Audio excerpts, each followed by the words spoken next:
Hello friends and welcome in my channel microbes classes. तो आज यहाँ पे लिविंग वर्ड पार्ट 10 डिस्कस करेंगे और this is a last video on this chapter. इसके बाद अगला चैप्टर को हम नेक्स्ट वीडियो में मतलब नेक्स्ट लेक्चर में डिस्कस करेंगे। यहाँ पे ये चैप्टर जो है खत्म होता है। इसके अगर आपने बाकी इसके वीडियो नहीं देखे हैं तो आप प्लेलिस्ट में जाइए चैनल पे, वहाँ पे मैंने इसका एक अलग प्लेलिस्ट बना रखा है चैप्टर्स के, तो आप वहाँ पे जाइए और आप बाकी 9 जो वीडियो है उसको भी देखिए। इस वीडियो में जितने भी मैंने डिस्कस किए जितनी भी चीज़ें वो सबके सब एनसीईआरटी के लाइन बाय लाइन हमने देखा है, जिससे कि आपके नीट एग्जाम एम्स एग्जाम में कोई भी प्रॉब्लम ना हो और आपके कंसेप्ट बिल्कुल क्लियर हो, आप उसका यूज करके बहुत ही इजीली एमसीक्यूज को क्रैक कर सकें। तो इस वीडियो के बाद हम आपको इस चैप्टर के रिलेटेड अदर वीडियोस भी 10-12 देंगे, पर वो एक महीने बाद देंगे। उसमें हम एनसीईआरटी के क्वेश्चंस को डिस्कस करेंगे और एग्जाम्पलर के क्वेश्चन को डिस्कस करेंगे। उसके बाद फर्दर हम कुछ जो इंपॉर्टेंट एमसीक्यूज है अच्छे अच्छे बुक्स की उसको भी डिस्कस करेंगे, असर्शन रीजन रिलेटेड भी डिस्कस करेंगे, जिससे कि नीट और एम्स के लेवल तक आप पहुंच सकें। तो आज हम इस वीडियो में जो है जो 2 हमारी टेक्सोनोमिक ऐड बच गई थी उसको हम डिस्कस करने वाले हैं। तो एक टेक्सोनोमिक ऐड जूलॉजिकल पार्क बच गया था और दूसरा हमारा की बचा था। तो आज हम जूलॉजिकल पार्क को देखते हैं। जैसे जूलॉजिकल पार्क जो है ये कोई एक ऐसी चीज नहीं कि आप इससे फेमिलियर नहीं हैं, पर इसके क्वेश्चंस आप गलत कर लेते हैं। तो थोड़ी चीजें तो ये है कि अगर आपने कहीं भी जूलॉजिकल पार्क घूमा होगा तो कुछ चीजें आपने ध्यान दिया होगा। सबसे इंटरेस्टिंग चीज है कि जूलॉजिकल पार्क को ही कॉमन रूप से हम जू बोलते हैं, चिड़ियाघर बोलते हैं। देखिए सबसे पहली चीज तो ये कि जूलॉजिकल पार्क जब भी आप घूमते हो तो आपको पता चलता है कि पूरा का पूरा जूलॉजिकल पार्क जो है अदर कुछ कंपोनेंट्स या कुछ पार्ट्स में बटे होते हैं। जैसे कि कहीं पे हिरन्स का एक अलग समूह होता है, हमारा बर्ड्स एक अलग होते हैं जगह पे, जो शेर है वो अलग है, हाथी अलग होता है। तो मतलब क्या है कि ये अलग अलग क्यों रखे गए, सेपरेट सेपरेट क्यों किए गए,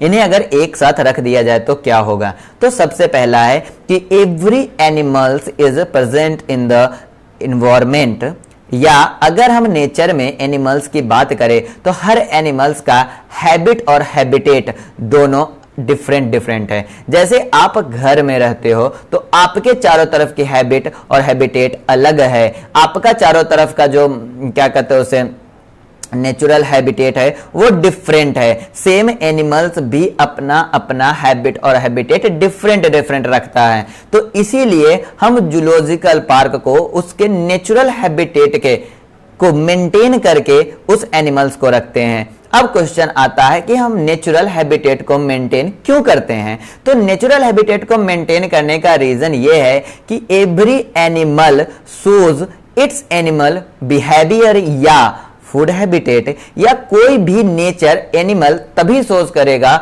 जब वो अपने नेचुरल हैबिटेट में होता है। तो अगर हम नेचुरल हैबिटेट को डिस्ट्रक्ट कर दे और जूलॉजिकल पार्क में ऐसे ही एनिमल को रखे तो हम सिर्फ एनिमल्स को देख सकेंगे, उसका जो इनहेरेंट नेचर है उसको हम कभी भी पता नहीं लगा पाएंगे।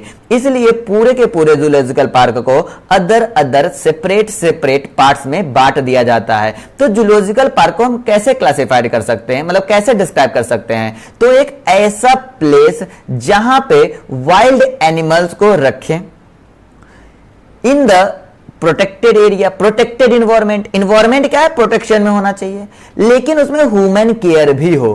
तो ऐसे प्लेस को हम जूलॉजिकल पार्क कहते हैं। तो क्या बोल सकते हैं हम, wild animals are kept in protected environment under the human care place called zoological park. बाकी जूलॉजिकल पार्क का यूज क्या है, हम क्या कर रहे हैं, एनिमल्स को उसके नेचुरल हैबिटेट में रख रहे हैं। तो हम उसके एनिमल बिहेवियर, वो कैसा बिहेव करता है, इसका मतलब इसको जानने में हमें यूजफुल होता है, और दूसरा उसके फूड हैबिट्स को जानने में हमारा यूज होता है। हमेशा हम जूलॉजिकल पार्क का जो हैबिटेट है उसको मेंटेन करके रखते हैं, जितना पॉसिबल हो सकता है उतना नेचुरल हैबिटेट के जैसा। इसे कॉमनली हम जू कहते हैं। बाकी जूलॉजिकल पार्क आप लोग घूम चुके हो, इसमें ज्यादा कुछ नहीं है, कुछ चीजें हैं बस नेचुरल हैबिटेट के बारे में, इससे रिलेटेड क्वेश्चंस एमसीक्यू में पूछ लिया जाता है। तो कोई इसमें टेंशन वाली बात नहीं है। आई थिंक इतना आपने जान लिया, बहुत है इतना जूलॉजिकल पार्क के लिए प्रेजेंट टाइम में। अगला टेक्सोनोमिक जो है हमारा वो आता है, उसे हम बोलते हैं की। की जो है एक ऐसा टेक्सोनॉमिक ऐड है जिसका यूज करके हम दो या दो से अधिक प्लांट, जैसे दो प्लांट लिया मैंने या दो एनिमल लिया, उन दोनों में से हमें कुछ कैरेक्टर को कंसीडर करेंगे, उस कैरेक्टर में देखेंगे कि क्या इसमें मैच है या नहीं है, मतलब सिमिलर है या डिससिमिलर है। तो इस तरह से किसी भी कैरेक्टर के सिमिलरिटीज और डिससिमिलरिटीज के हिसाब से आइडेंटिफिकेशन करना की कहलाता है। तो की क्या है? की is a taxonomic add used for identification of animal and plants based on similarities और डिससिमिलरिटीज। अब जैसे सिमिलरिटीज और डिससिमिलरिटीज होगी, जो भी पेयर हम कैरेक्टर का यूज करेंगे, जो भी कैरेक्टर के को हम यूज करेंगे, वो उसे हम कपलेट बोलते हैं। तो क्या होता है? की is based on the couplet. MCQ में पूछा जाता है क्वेश्चन कि कपलेट क्या होता है। तो कपलेट क्या है? Contrasting character in a pair is called couplet. मतलब यूजुअली पेयर में होता है, कंट्रास्टिंग कैरेक्टर को हम कपलेट कहते हैं। कंट्रास्टिंग कैरेक्टर क्या है कि एक में है पर एक में नहीं है। मतलब जैसे हमने कहा कि हम लंबे हैं, तो हम लंबे हैं तो बिल्ली को कह सकते हैं शॉर्ट है। तो ये क्या है? एक दूसरे के जस्ट अपोजिट कैरेक्टर, लंबा छोटा। तो अगर हम कहें कि हाइट, लंबा जो है यह कैरेक्टर है, इस कैरेक्टर पे हमें आइडेंटिफिकेशन करना है, तो कोई एक एनिमल होगा जो लंबा होगा, एक नहीं होगा। तो जो होगा वो एक्सेप्टेंस है और जो नहीं होगा वो रिजेक्ट हो गया। तो क्या हो गया कि की जो है हमेशा हमारा कंट्रास्टिंग कैरेक्टर में होता है। दूसरा, ये चॉइस मेड, मतलब चॉइस करता है कि तुम इसको लो या उसको, मतलब अपोजिट है क्योंकि कंट्रास्टिंग कैरेक्टर है। तो कंट्रास्टिंग कैरेक्टर में है कि एक में होगा एक में नहीं होगा। तो ये मतलब क्या है? मुझे ऑप्शन दे रहा कि हाँ ये चूज कर लो या ये। दूसरा क्या है? जिसमें होगा एक्सेप्टेंस है, तो सेकेंड वाला उस कंट्रास्टिंग कैरेक्टर के लिए, उस कैरेक्टर के लिए रिजेक्ट है। अब जो कैरेक्टर की बात कर रहे हैं कंट्रास्टिंग कैरेक्टर की, तो जितने भी की में स्टेटमेंट होते हैं उसे हम लीड कहते हैं। मतलब क्या है? Each statement in the key is known as a lead.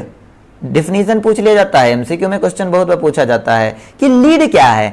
Statement, जो भी स्टेटमेंट की में होता है उसे हम लीड कहते हैं। दूसरा क्या है कि लीड मतलब जो की है ये मेरा एनालिटिकल मेथड होता है या एनालिटिकल इन नेचर है। एनालिसिस करते हैं हम। इतना आपको की के बारे में इतना हमें जानना है कि क्या क्या हमने पढ़ा। की एक एनालिटिकल मेथड है। की में क्या होता है? एक हमारा लीड होता है। लीड क्या होता है? लीड जो होता है each statement in the key is known as a lead. दूसरा की हमें क्या देता है? की हमारा कंट्रास्टिंग कैरेक्टर को कंसीडर हम करते हैं की को की देखते समय, तो एक एक्सेप्ट होता है एक रिजेक्ट होता है। दूसरा की को जो है कपलेट पे डिपेंड है। कपलेट क्या होता है? Contrasting pair of the character is known as a couplet. अगला हमारा है फ्लोरा। फ्लोरा क्या होता है?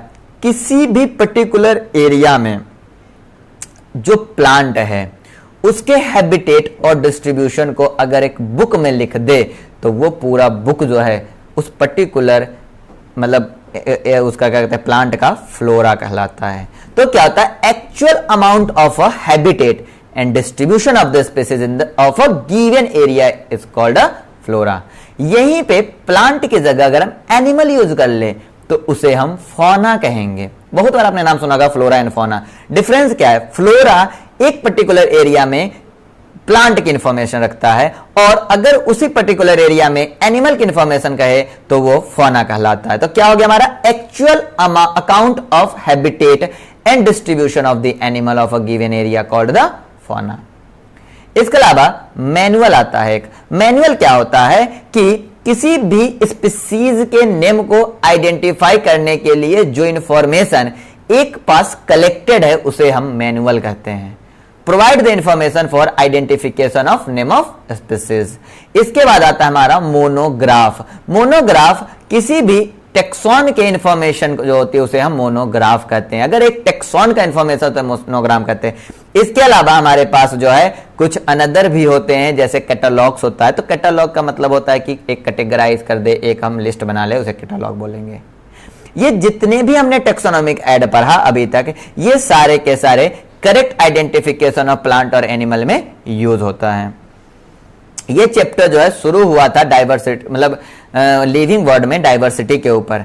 तो हमने पहले पढ़ा कि डाइवर्सिटी में दो चीजें थी, लिविंग और नॉन लिविंग। तो हमने लिविंग नॉन लिविंग को देखा, कौन लिविंग है कौन नॉन लिविंग है। उसके बाद हमने वहां से लिविंग थिंग्स को कंसीडर करना शुरू किया। उसके बाद उसको कंसीडर करके उसे हमने, मतलब उसमें हमने क्या देखा था, सबसे पहले कि क्लासिफिकेशन किया, टेक्सोनॉमी किया, मतलब अदर चीजें समय आने पर किया। उसके बाद उसे हम लास्ट टॉपिक था टेक्सोनॉमिक ऐड, मतलब पूरे को कलेक्ट करके रखना और for the further use study करना। तो ये चैप्टर यहाँ पे जो है थ्योरी पोर्शन पूरा खत्म होता है। इसके बाद अगला चैप्टर जो है वो है बायोलॉजिकल क्लासिफिकेशन, जो कि हम नेक्स्ट वीडियो में डिस्कस करेंगे।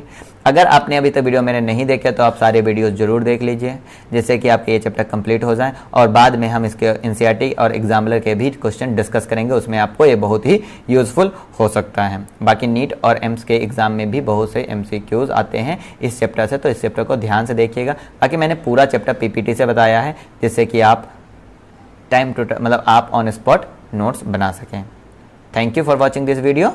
अपने दोस्तों के साथ शेयर कीजिए, सब्सक्राइब कर लीजिए चैनल को। कोई भी डाउट है तो आप हमें क्वेश्चन पूछ सकते हैं कमेंट्स में।